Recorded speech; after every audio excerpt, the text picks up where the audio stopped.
গভীর রাত, চারপাশে নিস্তব্ধ। একটি দোকানে মৃদু লণ্ঠনের আলোয় কাজ করছে ডাইনি বুড়ি।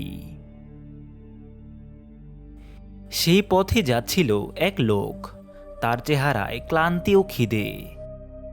এই যে, এখানে কি পরোটা পাওয়া যায়? অনেক দূর থেকে এসেছি, ভয়ানক খিদে পেয়েছে।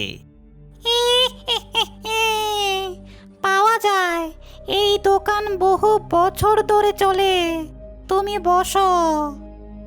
লোকটি একটি চেয়ারে বসে। ডাইনি বুড়ি কড়াইয়ের দিকে এগোয়। তেলের কড়াইয়ের রং গাঢ়, তেলটা থকথকে কালো। তখন অদ্ভুত এক গন্ধ আসছে। গন্ধটা কেমন যেন, মিষ্টি নয়, কিসের পরোটা বানান?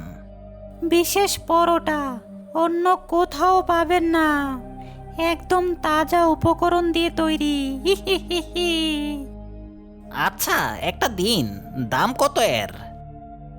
বেশি নয়, এর দাম আর দামের চিন্তা করতে হবে না আপনার, আগে খেয়ে তো নাও। রতন সতর্কভাবে পরোটা দেখে নেয়। স্পর্শ করতেই সেটি ঠান্ডা লাগে। সে একটি ছোট টুকরো মুখে দেয়।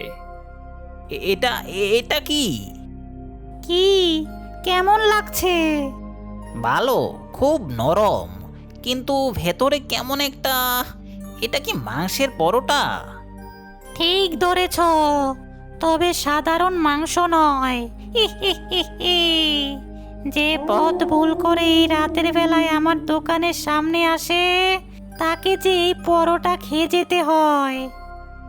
আমার আমার আর খিদে নেই, আমি চলি। কত দাম হলো তোমার? পরোটা না খেয়ে চলে যাবে আর দামের কথা বলছো?